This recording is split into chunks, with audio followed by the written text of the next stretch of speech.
neonato e abbandonato a Lignano è stato chiamato Alessandro dal personale sanitario di Latisana che lo circonda d'affetto. Saranno analizzate le immagini della videosorveglianza per capire le modalità del parto. Si chiudono i rubinetti a Udine per contrastare la siccità. Il sindaco Fontanini ha firmato l'ordinanza, stop a tutte le fontane cittadine, multe per chi annaffia i giardini e lava le auto. Sospesi i reintegrati di nuovo sollevati dal lavoro, il valzer dei 500 infermieri Novax che il loro balletto a colpi di carte bollate rallentano la sanità regionale, nuove positività e ferie aggravano la situazione in corsia. 10.000 utenze senza luce per ore, Monfalcone al buio per un blackout in tilt, illuminazione pubblica e semafori per la rottura di 4 centraline Enel, il sindaco Cisinta, risarcimenti perché ha subito danni. Simone Masotti a fine luglio partirà per una nuova avventura. Il ciclista di Pradamano affetto dal Parkinson correrà la più antica corsa ciclistica degli Stati Uniti da 722 km in una settimana.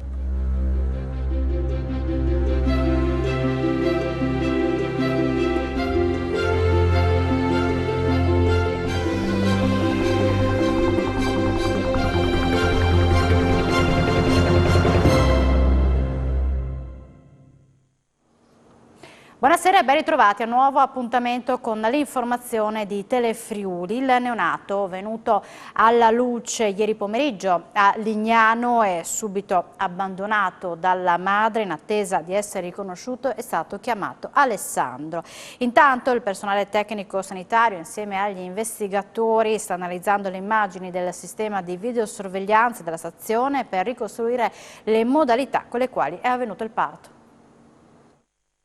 Alessandro è questo il nome che il personale sanitario del reparto di ostetricia e ginecologia dell'ospedale di Latisana ha dato in attesa del riconoscimento ufficiale al neonato partorito ieri pomeriggio a Lignano e subito dopo abbandonato dalla madre. Il piccolo, nato prematuro di 36 settimane, è accudito da medici ed infermieri della neonatologia. Una creatura squisita e bellissima è il commento di chi l'ha vista, per la quale i dottori del presidio ospedaliero latisanese sono in costante contatto con i colleghi della neonatologia di Udine. Personale tecnico e sanitario insieme agli investigatori sta analizzando le immagini del sistema di videosorveglianza della stazione di Lignano per ricostruire circostanze e modalità del parto, al fine di decidere le forme di assistenza sanitaria da assicurare al piccolo. Testimoni hanno riferito di aver visto la madre accovacciarsi vicino ad una panchina nei pressi del bar Pullman e lì concepire il bimbo. Cadendo, il neonato avrebbe rotto il cordone ombelicale e senza emettere alcun vagito sarebbe rimasto a terra in una pozza di sangue. Determinante è stata la tempistica con la quale è stato soccorso, minuti preziosi che hanno evitato conseguenze peggiori. La madre del neonato intanto è stata denunciata per l'ipotesi di abbandono di minore. Si tratta di una ragazza di origine sudamericane che aveva sposato un cittadino lignanese. È la donna che ieri ha partorito e abbandonato il neonato alla stazione delle Corriere di Lignano da anni dopo la separazione seguita dagli assistenti sociali del comune, un fatto che ha sconvolto la comunità, come conferma l'assessore alla polizia locale Massimo Brini.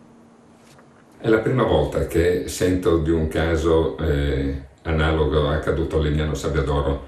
Si tratta di una ragazza di origini sudamericane che aveva sposato un cittadino lignanese, dalla quale poi si è separata, aveva avuto un figlio e adesso questo secondo che purtroppo ha lasciato lì alla stazione del Pullman e che fortunatamente il caso, da quanto sembra, si risolve bene perché il ragazzino è in ottima salute e lei aveva un'emorragia che comunque è stata soccorsa e quindi trasportata in ospedale, per cui sembra che anche lei si riprenda velocemente. Una donna però che è seguita dagli assistenti sociali? Sì, è seguita dagli assistenti sociali perché dopo la separazione del suo compagno ha avuto qualche problema e quindi, come sempre, il comune si occupa di casi quali questo e quindi era seguita, solo che nessuno si aspettava un evento di questo genere. È sceso a 5 il numero di dispersi nel disastro della Marmolada, sono tutti italiani di cui non si hanno notizie dal pomeriggio del 3 luglio quando è avvenuto il crollo del ghiacciaio. Il bilancio provvisorio è di 7 corpi recuperati, di cui 4 riconosciuti, 2 in fase di riconoscimento e 1 che rimane sconosciuto. L'ultima vittima riconosciuta ufficialmente è una persona residente in Trentino. I familiari hanno riconosciuto l'ultimo degli 8 feriti coinvolti nel crollo del ghiacciaio della Marmolada che non era stato ancora identificato, si tratta di un giovane trentino. Il numero dei ricoverati scende peraltro a 7, in giornata infatti è avvenuta una dimissione. 8 delle 13 persone che si temevano disperse sono state rintracciate dai carabinieri in collaborazione con le autorità della provincia di Trento e della regione Veneto. Domani è in previsione una riunione operativa in procura a Trento. Dopo il disastro in Marmolada, le regioni dell'arco alpino punteranno ad una strategia comune per la promozione turistica della montagna. Il presidente dell'APT della Valle di Fassa, Paolo Grigolli, ha annunciato per il pomeriggio un summit con le altre aziende di promozione turistica del Trentino e in prospettiva una collaborazione con Friuli, Lombardia, Piemonte e Valle d'Aosta per dare un messaggio univoco. Anzitutto rispetto per le vittime e il dolore per quanto è successo, ha detto Grigolli. Poi una corretta strategia comunicativa. Dobbiamo renderci conto che in montagna come al mare il rischio zero non esiste, la prudenza è l'elemento più importante alla luce dei cambiamenti climatici. Il Fratello Cristiano ha organizzato per mercoledì 13 luglio un ultimo tentativo per la ricerca di Rafael Rinaldi, l'escursionista cinquantenne triestino disperso da domenica 22 maggio a Cogne. Cristiano fa sapere su Facebook di essere in attesa della conferma di una guida di una decina di volontari per setacciare un'area a quota 2200 metri. Le ricerche del sistema regionale di protezione civile erano durate 4 giorni e poi erano state sospese. Il fisioterapista sportivo che lavorava a Chamois era arrivato a Cogne per fare un'uscita in montagna e incontrare l'altro fratello Andrea, operatore televisivo che in quei giorni lavorava al seguito del Giro d'Italia. E ora il capitolo dedicato alla siccità. Il Consiglio dei Ministri ha deliberato ieri sera lo stato d'emergenza per siccità. Per le regioni Emilia-Romagna, Friuli-Venezia Giulia, Lombardia, Veneto e Piemonte i fondi stanziati per Friuli-Venezia Giulia sarebbero 4,2 milioni. E anche Udine rientra tra le zone in cui è scattata l'emergenza idrica nazionale. Oltre alle raccomandazioni sull'uso dell'acqua, il sindaco Fontanini chiude tutte le fontane pubbliche. Il Comune di Udine va oltre alle raccomandazioni per far fronte all'emergenza idrica. Il sindaco Fontanini fa chiudere tutte le fontane pubbliche. Il Comune di Udine è in sintonia con tutti coloro che stanno risparmiando l'acqua, perché siamo in uno stato d'emergenza dichiarato dal governo proprio ieri e quindi anche la nostra regione all'interno di questo quadro difficile ha deciso di chiudere tutte le fontane. In pratica abbiamo le cosiddette fontane di bellezza, piazzale 26 luglio, per chi conosce un po' il monumento alla Resistenza, c'è un grande flusso d'acqua e acqua riciclata, però abbiamo deciso lo stesso di sospendere questo giro d'acqua. E così in altre fontane, in piazza Primo Maggio, in piazza San Giacomo, in tanti luoghi in piazza Libertà, dove abbiamo queste fontane che sono fontane di bellezza. Quindi da oggi verranno chiuse proprio per dare un segnale anche noi di risparmio dell'acqua. L'acqua sta diventando un bene sempre più prezioso, soprattutto dobbiamo utilizzarla solo per scopi di alimentazione o dedicati strettamente a uso personale. Oltre alla chiusura delle fontane pubbliche, il sindaco di Udine nel pomeriggio ha firmato un'ordinanza volta al risparmio idrico da perseguire anche nelle abitazioni private. Visto il perdurare della siccità e la poca pioggia caduta nel pomeriggio, il primo cittadino ha decretato il divieto di annaffiare giardini e prati, vietato il lavaggio delle automobili nei cortili delle proprie abitazioni. Sarà vietato inoltre lavare le aree cortilizie nelle ore diurne. Le nuove limitazioni hanno decorrenza immediata, dureranno fino al termine della criticità idrica, che sarà comunicata con la revoca della stessa ordinanza. Per i trasgressori sono previste sanzioni amministrative che vanno dai 25 ai 500 euro. Violenta grandinata oggi pomeriggio in Friuli, numerosi i comuni colpiti. La pioggia battente unita a forte vento ha causato numerosi allagamenti di strade e campi, registrato un sensibile calo delle temperature. Maltempo in gran parte del Friuli Venezia Giulia. La perturbazione, peraltro annunciato, ha interessato soprattutto la provincia di Udine, con una violenta grandinata anche con chicchi di grosse dimensioni che ha colpito i comuni di Tavagnacco, Tarcento, Tricesimo, Povoletto, Magnano in Riviera e Nimis. Nel pomeriggio tra Udine e Tarcento in particolare le intense precipitazioni hanno causato numerosi allagamenti di strade e campi. A causa della grandine inoltre diversi automobilisti sono stati costretti a fermarsi e trovare riparo nei sottopassaggi. Situazione questa che si è verificata vicino al santuario sanitario di Reana del Roiale. Grandine abbondante anche nella zona di Villesse del Goriziano. Piogge intense accompagnate da forti raffiche di vento si sono abbattute nella zona di Udine e nella bassa friulana. La perturbazione ha causato un sensibile calo delle temperature. E sull'evoluzione delle previsioni meteo dopo il maltempo del pomeriggio abbiamo sentito il nostro previsore Antonino Renda. I temporali che abbiamo avuto nella giornata di oggi, comunque sia a macchia di leopardo, localmente hanno scaricato ingenti quantitativi di pioggia in breve tempo. Dunque abbiamo avuto anche dei nubifragi, qualche grandinata e delle raffiche di vento lineari, in quanto è entrata una massa d'aria un pochettino più fresca e umida in quota e a contatto con la massa d'aria molto calda preesistente ha portato alla formazione di questi temporali comunque piuttosto brevi. Questa carta che ho alle mie spalle indica proprio le anomalie previste per la giornata di giovedì. Con questo voglio dire che con questi colori bianchi significa che le temperature saranno in linea o tenderanno a divenire in linea con le medie del periodo. Dunque passeremo dal gran caldo che abbiamo avuto a temperature più vicine alla media del periodo, ma nessun freddo all'orizzonte, si starà soltanto meglio, specie di notte e nelle prime ore del mattino. Da dire che giovedì arriverà qualche altro temporale nella seconda parte della giornata per l'arrivo di un nuovo nucleo di aria fresca in quota.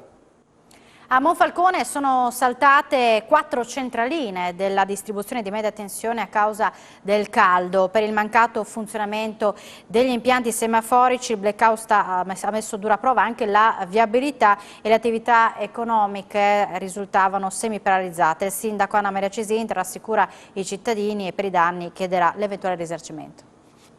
Ancora disagi da blackout a Monfalcone che da lunedì sera ha lasciato senza energia elettrica gran parte della città. Molti problemi da ieri sera, da questa notte, ma in particolare da questa mattina alle 9:36, 4 le linee interrate che si sono rotte in un guasto a catena. Queste 4 linee interrate raggiungono 52 cabine che poi con la bassa tensione raggiungono le case e le aziende. Abbiamo avuto un sacco di segnalazioni, problemi a non finire nelle pizzerie, nelle attività, con le persone che dovevano raggiungere con l'ascensore le loro abitazioni, magari al 6° piano, come una signora che abbiamo aiutato a risalire in mancanza di ossigeno. Con la protezione civile siamo ovviamente pronti ad intervenire per qualsiasi evenienza. Sono in contatto con il responsabile istituzionale per l'Italia di Enel.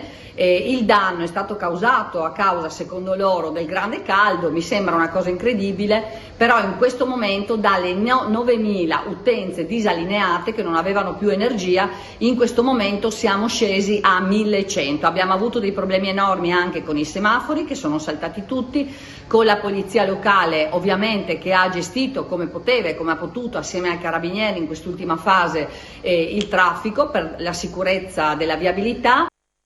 Supporto a famiglie e imprese per il caro bollette. Nella regione, nelle variazioni di bilancio, pone un focus importante a supporto del territorio, mentre già in programma a ottobre un ulteriore intervento.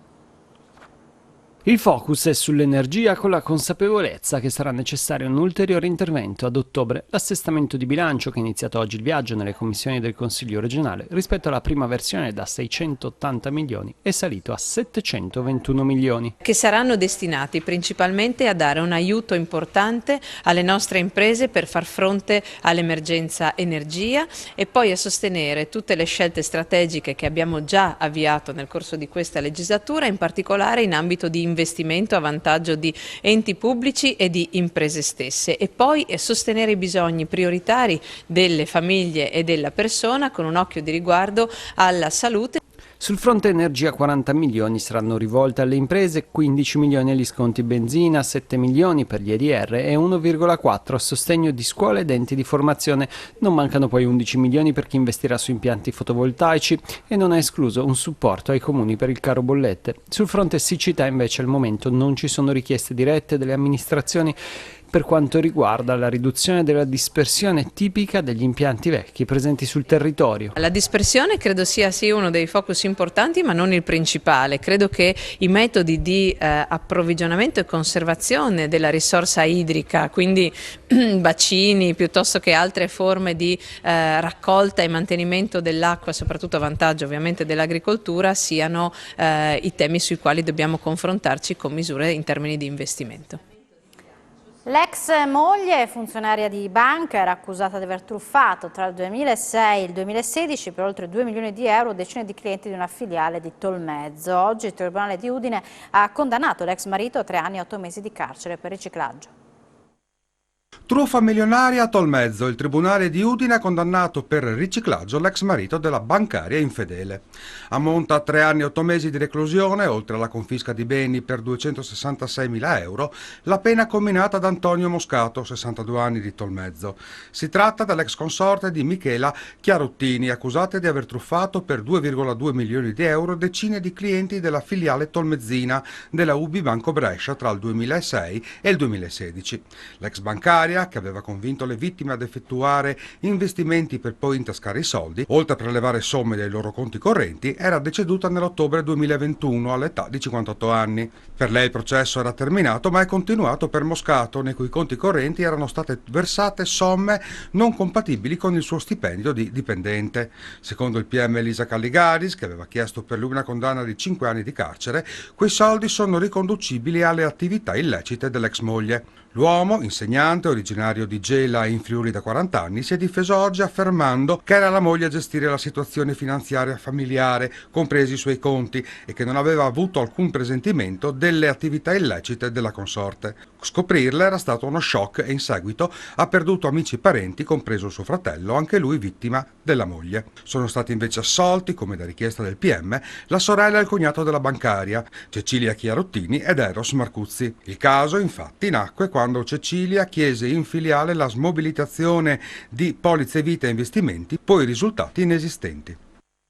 Ha diffamato sui social l'influencer animalista Enrico Rizzi, per questo il giudice Daniele Faleschini Barnama del Tribunale di Udine l'ha condannata a 1.500 euro di multa e a risarcire la persona offesa con 6.000 euro. Protagonista della vicenda, un udinese di 30 anni che nell'aprile 2021 aveva commentato in maniera forte un post di Rizzi. Qui l'influencer aveva comunicato di aver denunciato alle autorità un addestratore di cani, amico della condannata, ha ripreso in un video mentre sferrava un calcio a un cane.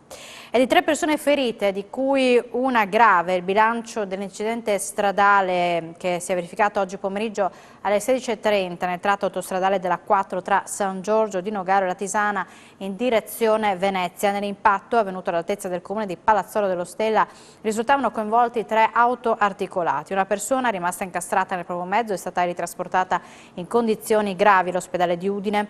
A causa del sinistro inoltre uno dei mezzi pesanti ha perso il carico di materiale roccioso sulla careggiata. Sul posto il 118, i vigili del fuoco, la polizia stradale per i lievi, il personale di Autovie Venete e i mezzi di soccorso meccanico. Importanti i disagi alla circolazione. Questa mattina ad Artegna un agricoltore ha rinvenuto in una zona di campagna un ordigno bellico inesploso. Si tratta di una bomba a mano risalente alla Prima Guerra Mondiale, per la quale è stato richiesto l'intervento degli artificieri dai carabinieri del comando provinciale di Udine. L'area, in attesa che l'ordigno venga fatto brillare, è stata bonificata. Stavano per raccogliere i frutti della loro coltivazione quando sono arrivate le fiamme gialle per una perquisizione. I 2 proprietari di una casa disabitata lungo la strada della Mainizza a Gorizia sono stati denunciati alla procura per produzione non autorizzata di sostanze stupefacenti. Nel giardino dell'abitazione è stata posta sotto sequestro una piantagione di oppiacei. Prima dell'operazione, militari del nucleo di polizia economico-finanziaria di Gorizia avevano appurato e documentato l'esistenza della piantagione di Papaver somniferum, 760 piante in tutto, che le analisi hanno dimostrato avere percentuali significative di morfina.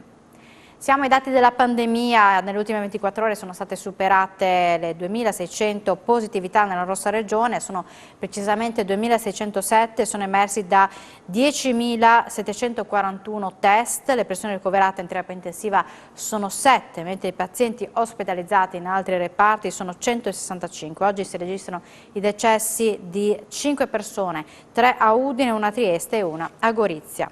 Sospesi, reintegrati, di nuovo sollevati del lavoro, è il valzer dei 500 infermieri Novax che il loro balletto a colpi di carte bollate rallentano la sanità regionale. Sospensioni, reintegri, ricorsi, sentenze, nuove sospensioni. Il valzer degli infermieri a colpi di mancati vaccini Covid e carte da bollo finisce per mettere in ginocchio l'assistenza ai pazienti, oltre a aggravare l'ordine di un eccesso di burocrazia infinito.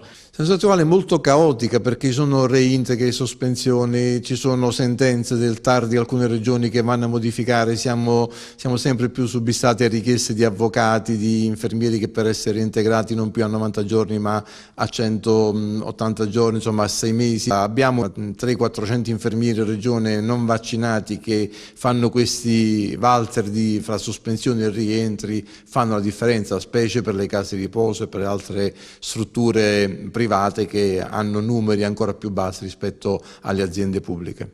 E così la già cronica carenza di infermieri, con una fuga verso il privato o fuori regione, potrebbe diventare presto insostenibile. Tanti colleghi si stanno reinfettando costantemente, continuamente con questa nuova forma di Covid, quindi se a questo poi aggiungi anche il momento di ferie che dovremmo dare ai colleghi che ormai da anni sono impegnati, hanno bisogno di qualche giorno anche di riposo, è chiaro che diventa difficile, abbiamo numeri che sono sempre più bassi e non si riesce a gestire e dare un'assenza di qualità purtroppo alle persone. La base di Aviano potrebbe essere coinvolta da possibili movimenti sullo scacchiere militare internazionale per la guerra in Ucraina, in particolare dopo l'annuncio del presidente Biden di rafforzare la difesa USA in Europa. Addestramenti costanti e massima attenzione nell'ambito della guerra tra Russia e Ucraina per la base di Aviano, che ospita il 31esimo Fighter Wing dell'aviazione statunitense. L'area militare friulana riveste un ruolo cruciale nello scacchiere internazionale, in modo particolare dopo che al vertice NATO di Madrid la scorsa settimana il presidente degli Stati Uniti Biden ha annunciato di voler aumentare le forze militari americane in Europa. In Italia, stando ad alcune indiscrezioni, gli Stati Uniti invieranno una batteria di difesa a corto raggio di circa una 60 di persone che potrebbe essere posta a protezione della base aerea di Aviano, un'eventualità al momento non confermata dal comandante Jason Bailey, che ne ha parlato durante le celebrazioni del 4 luglio. Ci sarà probabilmente una componente della difesa aerea destinata all'Italia, ma non ho elementi specifici al momento. So che si è rumoreggiato di Aviano, ma non ho elementi. Al momento non sono previsti dei cambiamenti qui ad Aviano, la priorità ovviamente è quella dei paesi della NATO. A Lakenit saranno rischierati 2 squadroni di F-35, ma noi abbiamo già delle risorse, gli F-16, il nostro rescue team, gli elicotteri HH-60 e il 606esimo Air Control Squadron. Abbiamo delle risorse e quindi delle capacità che possiamo utilizzare non solo qui ma in tutto il territorio NATO. Massima collaborazione da parte dell'aeronautica italiana. Noi abbiamo dato ovviamente il supporto necessario sin dai primi giorni e tuttora continuiamo a dare il supporto, ad essere pronti a quello che è necessario. Il comandante Bailey lancia un messaggio ai friulani. Le comunità locali possono sentirsi assolutamente al sicuro per tutte le capacità che Italia e Stati Uniti hanno da offrire insieme quali alleati NATO. Approvato l'agreement tra la Regione Friuli Venezia Giulia, Autovie Veneta e Friulia per definire i passaggi che portano alla patrimonializzazione societaria e alla copertura finanziaria di Autostrade Alto Adriatico. Un ultimo passaggio e poi la società Autostrade Alto Adriatico SPA sarà pienamente operativa. Si è tenuta oggi l'assemblea della società che ha approvato il testo dell'agreement tra Regione Friuli Venezia Giulia, Società Autostrade Alto Adriatico, Autovie Veneta e Friulia, con cui sono stati definiti i passaggi per giungere alla patrimonializzazione societaria e alla copertura finanziaria per garantire la prosecuzione dei lavori in corso e il completamento della realizzazione dell'intero piano degli investimenti. È stato inoltre approvato l'accordo di cooperazione tra Ministero delle Infrastrutture e delle Mobilità Sostenibili sostenibili, Direzione Generale per le Strade e le Autostrade, l'alta sorveglianza sulle infrastrutture stradali e la vigilanza sui contratti concessionari autostradali, la Regione Autonoma Friuli Venezia Giulia, la Regione Veneto e la Società Autostrade Alto Adriatico. L'assessore alle finanze Barbara Zilli si dice soddisfatta del risultato raggiunto, che consentirà ad Alto Adriatico di gestire la rete autostradale e al contempo completare i lavori della terza corsia. La società dovrebbe alla fine gestire per i prossimi 30 anni le tratte dell'A4 Venezia Trieste, A23 Palmanova Udine, A28 Portogruaro Conegliano, A57 tangenziale di Mestre per la quota parte e la A34 il raccordo Villesse Gorizia. Niente sciopero per i taxisti di Udine, pur approvando le motivazioni dello sciopero. Per i taxisti l'obiettivo è ottenere un dialogo con le autorità.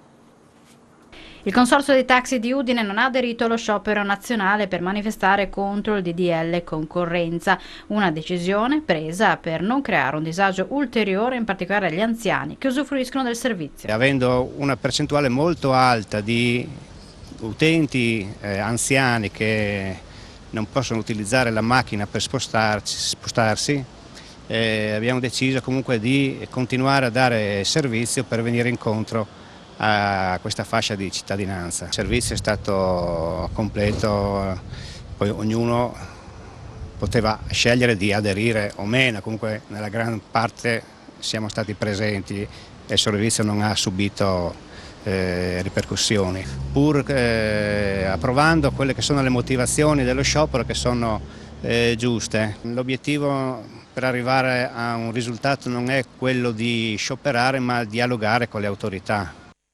A Udine è terminato il primo lotto dei lavori di Piazzetta Marconi, via libera così alla circolazione dei pedoni. Piazzetta Marconi a Udine rivive grazie all'apertura al passaggio pedonale dopo lo smantellamento del cantiere per la gioia di commercianti, esercenti e cittadini. Sicuramente qualche disagio c'è, ma era un disagio abbastanza tollerato e ben volentieri tollerato, visto che il risultato è stato, per quanto mi riguarda, molto bello e sicuramente porterà più affluenza in città.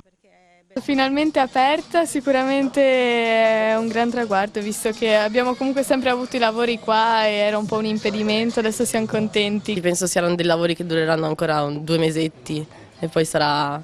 però hanno fatto un bel lavoro. Questa è solo un'opera di bene, perché comunque stanno rifacendo una piazza, perché dopo che avranno finito tutti i lavori sicuramente arriverà molta più clientela per tutti, quindi in fin dei conti sarà solamente un'opera di bene per tutta la città di Udine, soprattutto per il centro. Per una cinquantina di giorni rimane aperto ora il cantiere dal lato della biblioteca e di Vicolo Sottomonte, dove l'accesso alla strada è stato interdetto anche ai pedoni, ma il sindaco comunica che la questione è risolta e che sarà predisposto un varco per assicurare l'ingresso, in modo particolare all'esercizio pubblico presente all'inizio della via. Rimaniamo a Udine, dove sono previsti parcheggi gratis per le famiglie con bambini sotto i 2 anni. A Udine sono una 60 gli stalli gratuiti in superficie messi a disposizione di genitori con bambini al di sotto dei 2 anni. È quanto stabilito dalla Giunta Comunale nell'ambito delle iniziative dedicate alla famiglia. Che potranno chiedere il pass fino a 2 anni di età del figlio per poter sostare in tutta la città, perché abbiamo chiesto 60 posti già predisposti, adesso dobbiamo fare il regolamento e anche dobbiamo inserire poi la modalità di accesso, però saranno posti sia nella parte centrale della città ma anche nella prima periferia e dove viene segnalato anche nei quartieri. A Udine la campagna contro la violenza alle donne passa anche attraverso la pavimentazione particolare di alcune vie cittadine. Via Cortacis prevede anche oltre al porfido, al rifacimento di tutta la parte della fognatura, anche queste mattonelle illuminate, rosse, a scacchiera, perché avranno la possibilità di far risaltare quello che è poi il messaggio che viene dato. A una settimana dalla sua scomparsa, l'ex questore di Udine Antonio Tozzi è stato ricordato al Tempio Ossario, presenti rappresentanti delle forze dell'ordine, del mondo economico e produttivo e di cittadini. A una settimana dalla scomparsa d'Antonio Tozzi, che fu questore a Udine dal 2010 al 2014, la città lo ha ricordato con una santa messa al Tempio Ossario. Uomo delle istituzioni e uomo di cuore, così ha chiuso il suo intervento l'attuale questore Manuela De Bernardin Stadoan. Si è dimostrato uomo di grande professionalità, un poliziotto a tutto tondo, però anche un uomo di cuore, un uomo sensibile che ha speso anche tutta la sua carriera nella formazione dei nuovi agenti, e questo dà il senso di un uomo che aveva tante cose da dire, da condividere e da trasmettere ai giovani. Ho concluso l'intervento sì dicendo un uomo di istituzione e di cuore, ma ho anche ricordato, me lo immagino come un gufo appostato che continua a controllare tutto quello che accade, la vita che prosegue. Nel 2014 l'amministrazione comunale di Udine consegnò a Tozzi il sigillo della città. Era proprio un volere della città a ricordarlo e a segnalarlo come persona attenta, e sempre stata attenta, al bene della città. Siamo in chiusura, tra poco le notizie sportive dove si parlerà anche di Simone Masotti che a fine luglio partirà per una nuova avventura. Il ciclista di Pradamano affetto dal Parkinson correrà la più antica corsa ciclistica degli Stati Uniti da 722 km in una settimana. Grazie per l'attenzione, subito dopo la pubblicità appuntamento con Sport FVG. Buona serata.